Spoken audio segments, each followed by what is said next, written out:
Remember that they're changing my voice. Before I talk about this very controversial and sensitive topic, okay, I'd like to point out that I don't mean any offense to the LGBT community or anyone else. This is what I honestly believe is going on. I honestly believe this is the truth. And I think that it's best for everyone, including the LGBT community.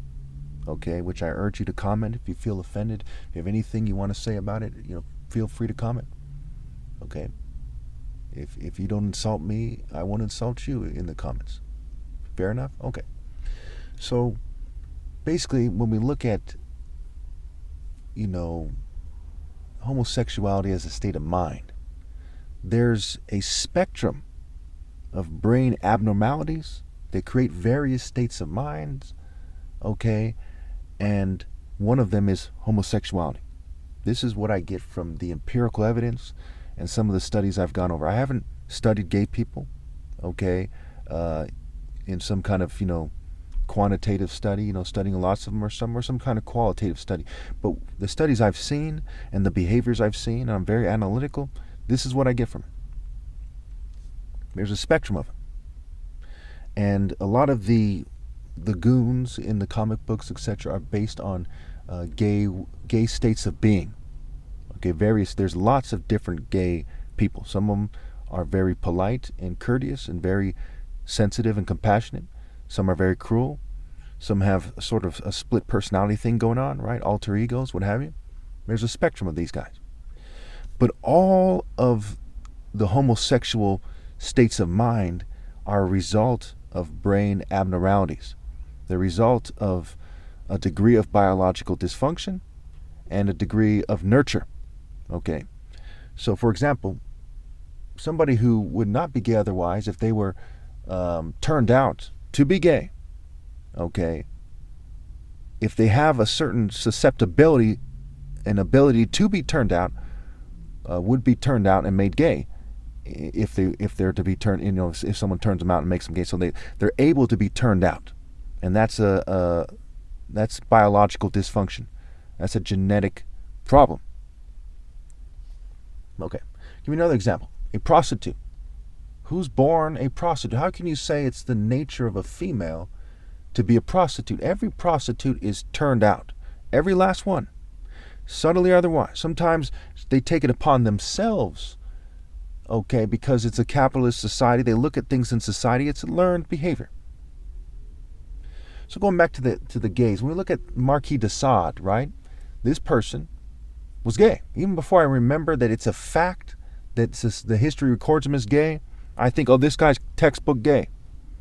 Part of it is one of the more common states of mind we see homosexuals have, and that it is key in the reason why they say that homosexuals have higher rates of mental illness than other types of people. It is the kind of, there's variations of it, right? There's subtypes. There's this kind of type of state of mind. It's a type of mind state where they are sad, and it often is accompanied by harmful behavior. Harm to themselves, and at times harm to others. Okay. So you see, for example, the Riddler or the Joker. They start off sad, and then they decide to start harming other people. You look at the Penguin. He starts off sad, and then decides to start harming other people. Where did the people who came up with these characters get these ideas? They got them from homosexuals. Hollywood, the comics, okay, the entertainment industry, lots of LGBT people there. Hollywood is a play on words for Holywood, and their religion is LGBT erotic desire, the religion of Greece and Rome, Eros and Cupid, and Psyche, and psychology. And so they seek to kind of appease the gay demon in their souls, is what a preacher would say, by harming other people. That's why so many people are homeless. That's why so many people are suffering. Look at the porn industry, right? Someone who believes in true love and dignity and respect is not going to be a porn star. They might make the mistake of having a video when they're younger, having sex with a female. Who cares? Big brother sees you naked anyway, right? That doesn't define you. What defines you is what comes from the heart, not your mistakes, your sum total life, your works. They're not minor, insignificant mistakes. The porn industry is very much LGBT. What kind of a man wants to see another man having sex? What kind of man wants to see another man's erect penis penetrating some chick who's been turned out? This is something that people who are sick have thrown in with people who are gay and people who want to break down society. They've come together for that purpose. The purpose is to break down society and to create jealousy. These people worship Zeus, whose Egyptian counterpart is Set, who's a deity of confusion, rape by deception, a deity of jealousy and envy. Okay? A deity of sins, of cultivating the principles of evil, especially in a calculated manner. Thus, the reason why he's depicted with a scepter, a staff, an elongated wand, whatever you want to call it. Because it's like an orchestra, right? A maestro, directing the orchestra. He's directing the forces of evil, be they spirits in the air, energies, be they groups of people, be it parts of himself, be it the victim's response when they're captive and being tortured. Ladies and gentlemen, this is absolutely what's going on.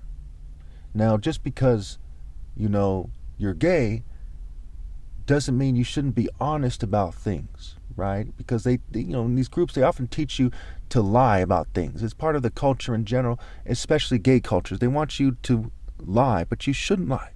The way for everybody, especially the gay person, is to tell the truth. How do you help the gay community? You tell the truth. Okay? You tell the truth to the best of your ability. If someone is an LGBT person, they hear this video, they must know that I'm trying to tell the truth to the best of my ability. I have no ulterior motives, but to explain what's going on here. Now, part of it also is gay people, okay, and I want people to twist my words here, mind you, but they need love too. But they need a pure love from God, not LGBT twists of love. They don't need LGBT people to hijack religions and to give you fake love. And some evidence would suggest that LGBT people in Rome are the ones who organized Catholicism, and the Protestants, were organized by LGBT. There's a lot of evidence that would suggest that. That doesn't mean that the ideas that they're superimposing the gay spirit on, okay, aren't sound in its true and divine heterosexual form. And since we all come from Africa, its original form of African origin, right, of divine origin through Africa, rather. And following that natural martial trajectory and balancing the mind, body, soul, spirit of God, which is heterosexual, that's what's best for everyone. It's best for the pedophile to stop being a pedophile and to do things in a way that is fair and just and right. It's best for the straight guy who's a rapist to stop being a rapist and do things in a way that's fair and just and right. It's best for the klepto to stop. It's best for the sadist to stop. It's best for the serial killer to stop. It's best for the gay person to stop being gay and to do things in a way that is fair and just and right and honest. How can something you have to lie about be good for you? Especially when you're in charge. You have to lie about it as a group of people that is running the world disproportionately. So we look at these states of mind, right? There's a spectrum of genetic dysfunction, biological dysfunction, biological and genetic abnormalities that create various states of mind, okay? For example, if somebody is overweight, how did they get that way, right? Nature and nurture, right? It's genetics to some degree. If and they're overweight for no good reason, right? They're not being sabotaged, more than the average person, okay? They're just refusing to work out and eat healthy, right? It's genetic. Cerebral palsy, right? Developmental disorders, genetic. We see time and time again, genes. But we also see nurture, okay? When people are kind of not in good shape and they're kind of lazy, they go to the military and they learn some form of discipline, some secular profane discipline, but some form of discipline that whips them into some type of shape, right? So there we see the nurture. When Hitler was mad at the Jews and he wanted to unfairly put them in the concentration camp, right, it had to do with nurture. He said with the proper nurture, these people can change, but he didn't necessarily have their best interest in mind. Okay, there's all kinds of controversy about how they were treated in the concentration camps, but the evidence suggests that they were mistreated, that they were starved, that there was a lot of sadistic behavior going on. The Belle of Auschwitz, the bitch of Buchenwald, okay, they intended to torture them and to do experiments on them out of a sadistic desire to cause them to suffer. If we were to assume that these people, and there's a lot of evidence that would suggest that these females I just mentioned, the Belle and the bitch, were actually LGBT, right? They're lesbians, right? They have that kind of lesbian, masculine way about them, and they wanted to torture them. There's a lot of evidence to suggest that Nazis were more LGBT than people think. Rome's Brigade, for example. So they have a shared kind of disorder that makes them want to go into propaganda and theater arts and psychology. Think about gays getting dressed up, and I don't want to get too much into it. I'm not the expert on gay homosexual behavior, but what I've seen, right, they're disproportionately involved in strange sex acts. I think we can all agree on that.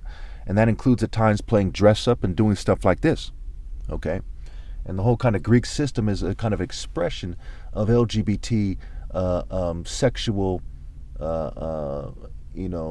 the desire for them to be adventurous sexually, and and sexual psychology, right? Their desire to use psychology and to create a fantasy world and to kind of live in a surreal, sort of immoral, erotic desire fueled sexual state. And they treat the whole world as like their bedroom, okay? Not necessarily every last one of them, but there's so many of them that do it. And that's part of why they flip out when people don't do things a certain way. The Ku Klux Klan was very much influenced by the same states of mind that bring about homosexuality, the same genetic abnormalities. I think there's one guy's rapper called quote unquote Lord Jamal, and he said that homosexuality was a Western sickness, okay? To some degree, he's right? I think the evidence shows us that it comes from somewhere else into Europe, just like people do, right? Maybe it was already there in Europe, but at some point, the Middle East very much was a part of the spread of homosexuality through Europe. I think the rape of Europa by Zeus, who is best understood as an LGBT deity who molested Ganymede. And there was some controversy in Greece where they were accusing the Cretans of being the ones who introduced that story to the Greeks. And they accuse them of concocting it, making it up. I don't agree with that assessment. I think that Zeus, aka Baal, aka Set, is a deity of sexual immorality, which includes LGBT activity. So we all come from Africa, and ultimately that disorder left Africa with groups of people into the Middle East and found its way through Crete into Europe. I think that's what the evidence suggests. One way or another, it found its way into Europe through the southern Mediterranean basin, through southern Europe, what have you. That's what the evidence shows us. That's what common sense and logic in the evidence shows us. And that's what we have to go on. Okay? So should we hate people from the Middle East? No. Should we hate people from Crete per se? No. Greece? No. But we should look at this thing for what it is. If they are sinners and they refuse to repent, then absolutely. Look on the traitors with loathing. Okay? But you've got to try to help them before you give up on them. You got to know when to give up. Who, when, where, how, why. And so my videos, you see constantly me years and years and years of videos of trying to kind of correct the world, give them the instruction from God, the help that they need to get better. I'm the son of 2 doctors, 1 a brain surgeon. I absolutely would like to heal people before it's too late. So when we look at this thing, that's what I believe is going on. I'll debate you anytime about it. Okay, I think that homosexuals, LGBT people can be quite friendly. Some lesbians are very friendly people, very helpful. They're sometimes more likely than a lot of other types of people to stand firm for something that is right. I think a lot of gay people are, and they're very, they have positive attributes. Okay, and I think that they should respect my right to disagree with them about this, and my right to state what I believe is going on. And I hope that you people will add to what I've said in the comments. I hope this video isn't suppressed. So can you deny the commonalities? Think of the spectrum of the look and the variations. Again, think of the spectrum of the look and the variations. I'll be making a video soon about how they changed the look of my pictures and videos. I'll give some examples. None of them will look like how I naturally look. They change them to make it so I resemble them more. They have lots of people resembling them more so they can blur the line. It's like a Where's Waldo game. Among the people are people who are hell-bent to be evil. Maybe 1 in 50, 1 in 25. And everyone right, left, and middle, okay, they're changing their looks. They're changing the way they sound in various ways in order to blur the line. Okay, there's more technology at play here than people think. Okay, technologies that control the behavior. Military-grade technologies. Technologies of control. Substances, materials. Computers. Okay. Nanotechnology, where they can inject thoughts into your mind, when they've had this technology for a long time, and it's become apparent in recent years.